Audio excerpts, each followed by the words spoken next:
Well, folks, it's been a much needed 2 week break, but the Terranadome has returned officially. We're back to quick hitters for the time being, folks. And over the next half hour, I will cover the Boston Bruins and what they should do as the NHL trade deadline approaches. It's only 6 games away for them.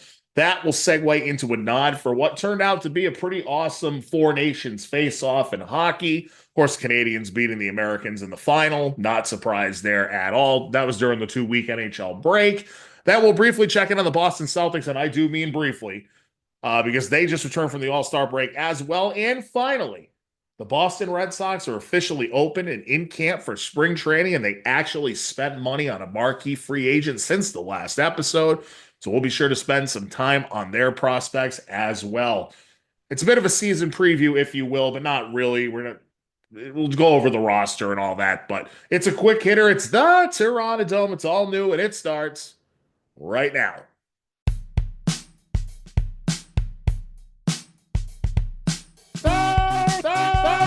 Terranadome. Minnesota was doomed from the start.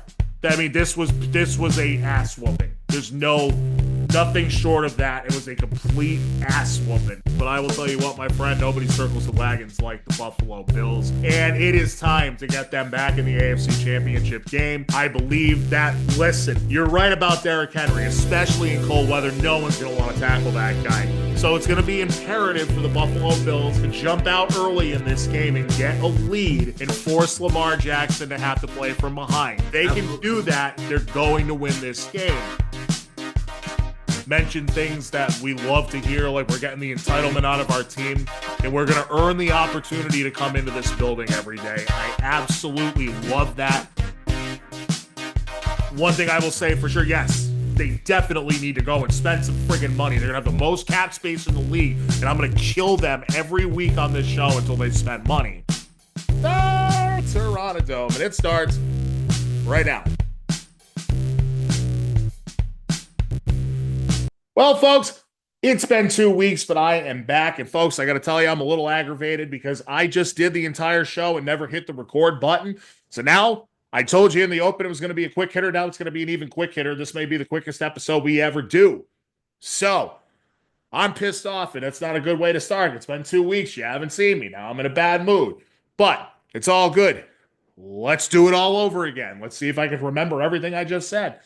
We will start with the Boston Bruins. We are, of course, a New England-based show. Again, if you're not familiar, if you haven't seen us before, it's the Terranadome. We are located in New England, and that we are a New England-based show at our core. We will start with the Boston Bruins, who, yeah, I'm not happy with myself at all for this. So the Bruins, if you've been following, we've been a little in and out on them as the season has gone along, but it's looking like a lost year for them. They are now 27-24-7 on the season. There are 12 days left until the trade deadline. The Bruins have lost 5 out of their last 7 games. They're just 20, 24, and 14 in regulation, which means they've only won 20 games in regulation. The 14 of them have gone to overtime. They are 7-7, a combined overtime and shootout record. Only 3 players on the Bruins have more than 30 points. A couple of them are sitting right at 30, but only 3 players have more than 30 points. 58 games in. That's not good. David Pastrnak obviously leads the way with 68 points. Brad Marchand naturally is in second, and Pavel Zacha is just over the 30-point mark at 33.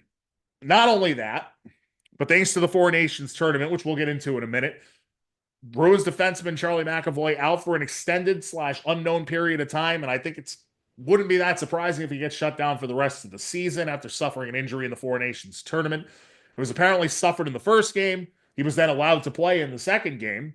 And it was made worse because he was checked into one of the goal posts at the goal line, where the goalie plays, by none other than Canadiens defenseman Joel Armia. And his shoulder went bang bang right into the post, and he had it required some type of surgical procedure and IV treatment. We don't know when McAvoy is going to be back. Bruins understandably not happy about that.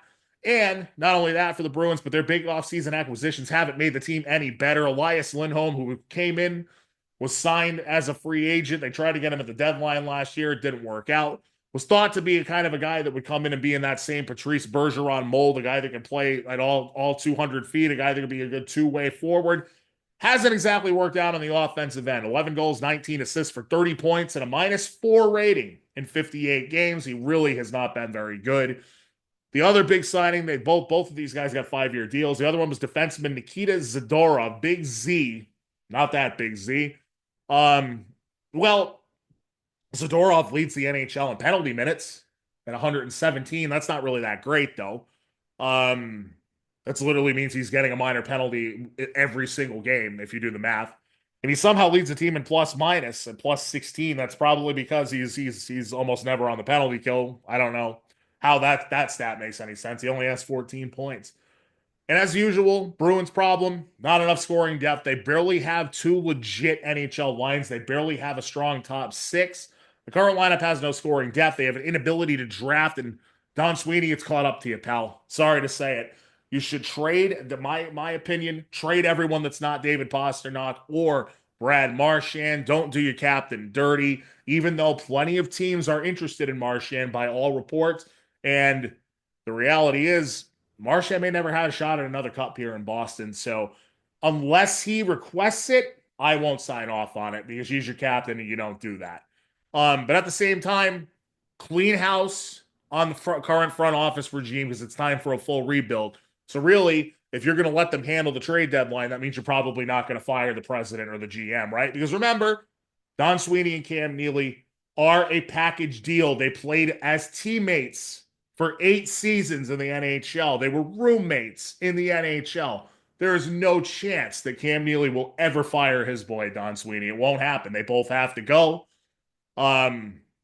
It's true that they're only 10 points behind Florida, who lead the Atlantic Division, but they are 6 out of 8 in the division and 10th place overall in the Eastern Conference. They have a -35 goal differential, and their playoff probability going into last Saturday's game was just 18.3%. It's dropped now naturally, and that's a game that they lost to the Anaheim Ducks, a team that has now only won 12 out of 27 road games. Not a good loss. Bruins have been bad at home all season. Blow it up, because the big bad Bruins style does not work in today's game. They need to get younger. They need to get faster. They need to get more skilled. And if the current regime cannot recognize this, it is time for a mutual parting of ways. I am far from the first to have that take. I think I've actually been more patient than most, but enough is enough. And I'm pretty sure I had that take earlier in the season too. The ride's over. And what makes it worse for the Bruins, and I'm going to tell you this one, Bruins fans, because you may not believe it, but the Bruins, since the year 2000, we're on back 25 years now. They have the most wins. The most wins in the NHL. More than any other franchise in the regular season. Just one cup to show for it. Arguably, since Neely has taken over, they should have had 4. 2 of them they pissed down their leg in the finals. And the one that I count as the 4th one was when they blew out the regular season record a couple years ago and smashed all those records and then choked to Florida in the first round. Should have had at least 2 more. And instead, this is where it's probably going to end. And it needs to. So, let's move on from the Bruins real quick. The Four Nations Faceoff. Four Nations Faceoff hockey tournament took place over 2 weeks during what was a scrapped NHL All-Star break. It was a great tournament. All the players bought in like it was an Olympic tournament. And you can certainly make the case that if it was an audition for the Olympics next year, it was for many of these players, right? I won't touch politics on this show. I won't do it. I'm sorry. I just will not go there. That's not what this show is for. But I will say, I don't really blame Canadians for being pissed off right now. Tell the honest to God truth. I don't. Justin Trudeau, guy sucks. Might be Fidel Castro's kid. Like I said, no politics, but maybe a couple conspiracy theories. But, and no, that's not dangerous. I'm just kidding around. Don't get your panties in a bunch. But I don't blame Canadians for being pissed off. And it was confirmed afterwards, right? That they obviously took the chip on their shoulder and used it, right? So the MVP of the Four Nations tournament, which by the way, Canada beats the United States last Thursday night in Boston in TD Garden. Oh, you mean you expected the home team at TD Garden to win a championship game? But anyway, they win that game 3-2 last Thursday night. Jordan Binnington, there's another parallel for you. Jordan Binnington stood on his head, the Canadian goalie, kicked ass in that game and stole it for Canada. Also, Google says one-off tournament, but with the amount of success that that thing had, I would be shocked if they don't bring that thing back and they don't bring that thing back for 2027 because next year we've got the Olympics, which is going to be awesome. So it was clear, though, that these players, at least for the Canadian side and probably for the United States side as well, they took it a little more personally because of the tension between our two great nations. And following the game, the tournament MVP, which was Nathan MacKinnon, who's the captain of the Colorado Avalanche, I believe he leads the league in scoring this year as well. He said, quote, a lot of stuff going on with Canada and the USA right now, and us playing against each other was kind of a perfect storm for our sport. It was much more popular than even we would have imagined. It was getting so much attention from our whole continent. And then their coach, John Cooper, who's the coach of the Tampa Bay Lightning, but he served as their coach for this tournament. John Cooper said, quote, and yeah, we need a win. Not only our team, but Canada needed a win. The players bared that on their shoulders and they took it seriously. This one was different. This wasn't a win for themselves. This was a win for 40 plus million people. And the guys knew it and they delivered. I'll tell you one thing. Canada does not need extra motivation to win a hockey tournament against anybody, okay? Like, here's how it works when you're born in Canada. I'm going to tell you how it works right now. This is what happens, okay? When you are born in Canada, you pop out of the womb with a hockey stick in one hand and a little tiny puck in the other hand. And you know what? There's a Canada Goose that's sitting in the corner of that room, and he's making sure the whole thing goes down right. So Canada, you got born, you got a Canada Goose over in the corner of the room, you got a nice little tiny little hockey stick, and you got a little baby puck. You are born into it in Canada. You're supposed to win these tournaments. They didn't need another excuse. They probably would have won this thing anyway. But it was cool to see them. Like, okay, so just to prove that the Americans responded the same way.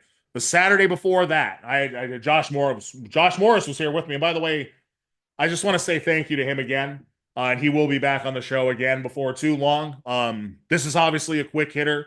It's not going to be like those big long NFL episodes that we did, but I can't thank Josh enough. I don't think I would have got through the playoffs without him. So, but he was here with me the Saturday before that, and we had the game up on one of the TVs in my entertainment center in here. And they dropped the gloves, these two teams, 3 times in the opening 9 seconds of their first game against each other. It was epic. Like, dude, they beat the bag out of each other. This wasn't a normal hockey tilly over here. You know what I mean? They were beating the bag out of each other. The first fight was Matthew Tkachuk against Brandon Hagel of the Tampa Bay Lightning. Tkachuk plays for the Florida Panthers. And Tkachuk, they beat the crap. I mean, Tkachuk really beat the crap out of the kid. But man, it was an intense fight. As soon as they go back for the second face-off, Brady Tkachuk drops the gloves, Matthew's younger brother, and I forget who he fought, but that was another knockdown, drag-out fight. That one was a little more even. They beat the crap out of each other, both of them. And then the third face-off, 9 seconds in, and JT Miller drops the gloves with a giant defenseman of the St. Louis Blues for Canada, Colton Parayko, and he basically just couldn't land any punches because Parayko probably had like 7 inches on him. But really good stuff. So the intensity was there. And the United States carried that into a win in that game. But of course, Canada comes back last Thursday night. They get the job done. So we're going to see, hopefully, U.S. versus Canada again in the Olympics next winter, which that'll be awesome in 2026 Winter Olympics. Of course, the NHL players haven't been allowed into the Winter Olympics since 2014. Of course, we got that great TJ Oshie shootout where he basically was allowed, I think per international rules, he was allowed to keep being the guy on the shootout, and he made like 4 out of 6 shots to win it or something like that. I don't think that was in the gold medal game though, because I remember that the U.S. really kind of got spanked in that game. But anyway, that's neither here nor there right now. But I don't think that you should make Austin Matthews your captain if you're the United States when you come back next year in the Olympics, because this is a guy who's played for the Toronto Maple Leafs his whole career. And what has Toronto done exclusively for the last 15 years? They've choked to the Boston Bruins in the first round like 4 times now. He doesn't play both ends. He doesn't play on both ends of the ice. Like, for example, the game-winning goal for Canada, he only let the best player in the world, Connor McDavid, by himself and missed his assignment. and McDavid goes top shelf, bar down ski to win it. Yeah, that's a little hockey term there, Canada. I pay attention. Um, you can do better. One of the Kachuk should be your captain. He can't play defense to save his life. And I do think the bottom of the U.S. roster needs some tweaking. You can't have a guy like Tage Thompson, who's like a 40, 50 goal scorer in Buffalo, off your team when you need to score goals. And instead, you got like Chris Kreider on there, who's on the back end of his career. I know he's only 34, but still. Um, Best goalie in the tournament was your goalie, Connor Hellebuck. So yeah, he's going to win his second Vezina in a row probably this year, and his third overall. He's the best. He might be the best goalie on the planet, and he plays for the U.S. He's your guy, so at least you got that moving forward. But the Four Nations overall a great success, and I do expect that it will be back, despite Google saying it appears to be a one-off. So we just got a couple more quick items to get through, guys. This is going to be, like I said, a real quick hitting episode. The Boston Celtics are now 41-16. They have the second best record in the Eastern Conference. Your Boston Celtics. And they are the third best record overall in the NBA. Cleveland is at 47-10, and Oklahoma City is at 46-10. But the Celtics have gotten over their midseason slump that we talked of. We hinted at just a couple of times, but for a while there, they were in like a 20-game stretch or so where they were only right around 500. Well, they've gotten over that midseason slump because they've won 10 out of their last 11 games, including a couple of them against the Knicks and one against those Cleveland Cavaliers. Unfortunately, the only loss was at home to Dallas, 127-120 on February 6th. But don't worry, Celtics still got that ring that Dallas didn't get.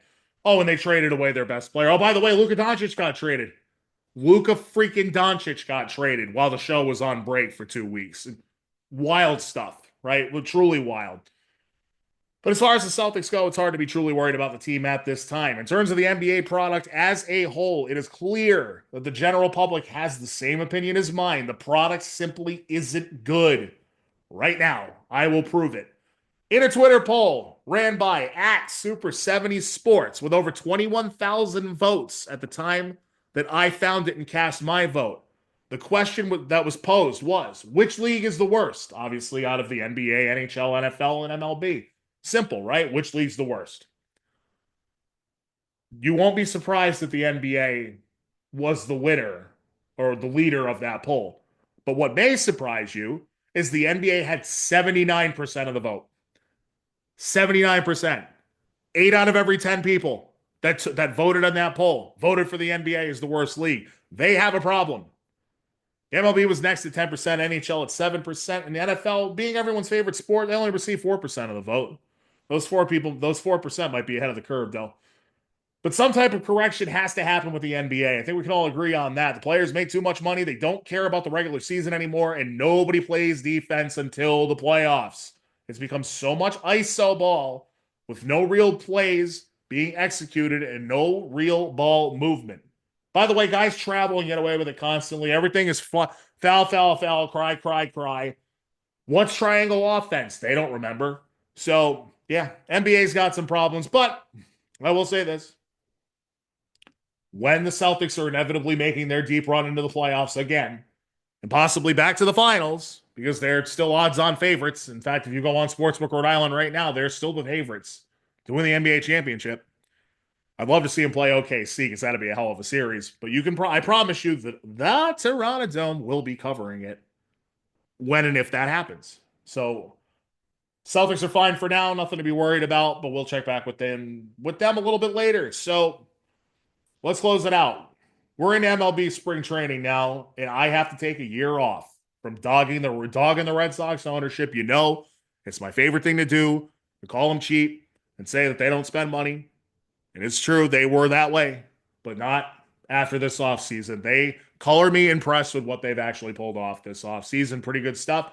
The key for them was signing Gold Glove third baseman, but he's going to start as second base to start the year. Alex Bregman from the Houston Astros.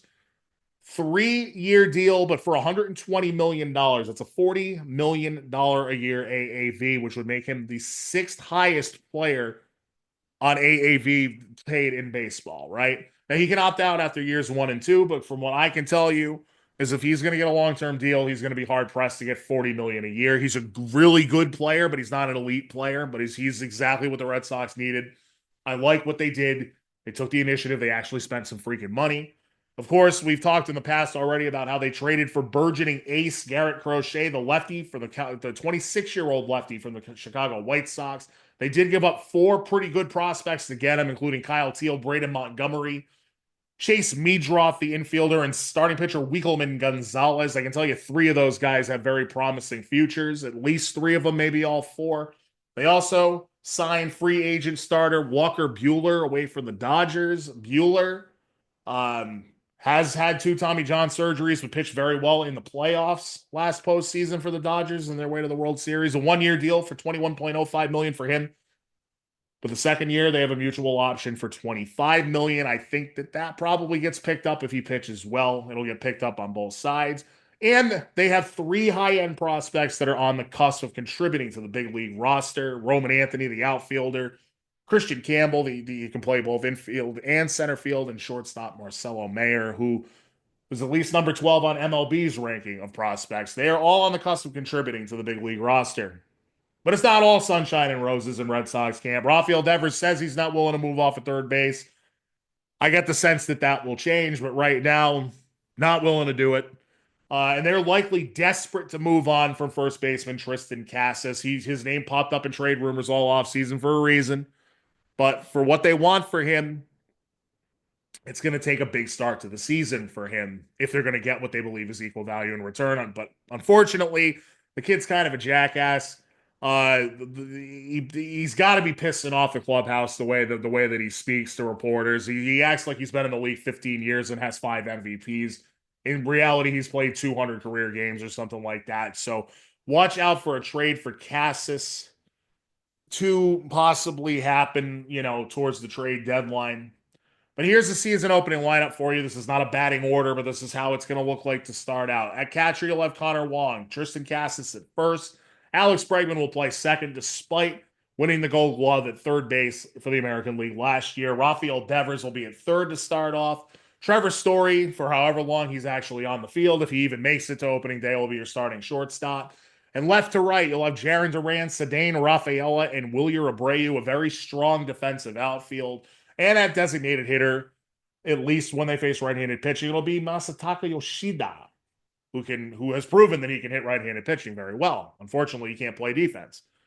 So we go to potential starting rotation for the Red Sox. Of course, I've already mentioned Crochet and Buehler at number 3. I like Tanner Houck in the number 3 spot. 3/4 of the year last year, Houck was very good. Lucas Giolito coming back off of Tommy John surgery. You may have forgotten about him. I think he'll be your 4th starter. Number 5 will be Brian Bayo, who that's probably where he belongs. And if he's the guy that we keep waiting to take that next step, but he just might be an ordinary major league pitcher. And possibly if you go 6-man or you have a swing guy, Cutter Crawford's your guy for that role. That's how that was the role that he was in for much of his career. They gave him a full-time starting role last year. He led the league in home runs allowed. So ideally, Crawford isn't a guy that you want making 30 starts, but still a valuable arm. And then in the bullpen, we have some key arms here. Some guys coming back off of injury, like Liam Hendricks and Garrett Whitlock. Hendricks at the top, at his best, one of the best closers in the game. Garrett Whitlock is finally being moved to the bullpen and being left there because that's the only chance he has of staying healthy. Aroldis Chapman's a piece of crap, but he's here. He's probably going to close out some games for you. And guys like Justin Slayton, Greg Weissert, I like. Justin Wilson, a lefty that they got, a longtime veteran lefty. Zach Kelly was good last year. He should be back. And here's a name to keep an eye on as a potential future closer. His name's Luis Guerrero. He throws gas from the right side. That's just one to keep an eye on. Luis Guerrero, I'll pencil that in for later. So on this Red Sox team, I can see them pushing for 90 wins. It's currently constituted. I truly believe that. For the first time in 4 years, there was real excitement again with the Red Sox. I put in a sizable wager on them to go over 87.5 wins, so I am buying my own BS on that one. Folks, that is the show. It's a quick 20 minutes today. How about that? This is the Terranadome. My name is Scott. Please like, subscribe, and share if you haven't already. And thank you for the continued support. And we will be back next week. So thank you again for checking in. Thanks for sticking with me. Again, we needed a 2-week break after football season ended, but we will be putting out a new show once every 7 days moving forward. So thanks, guys. Appreciate it. We will see you real soon. Take care. Come after me. I'm a man. I'm 40. I'm a man. I'm 40. I'm a man. I'm 40.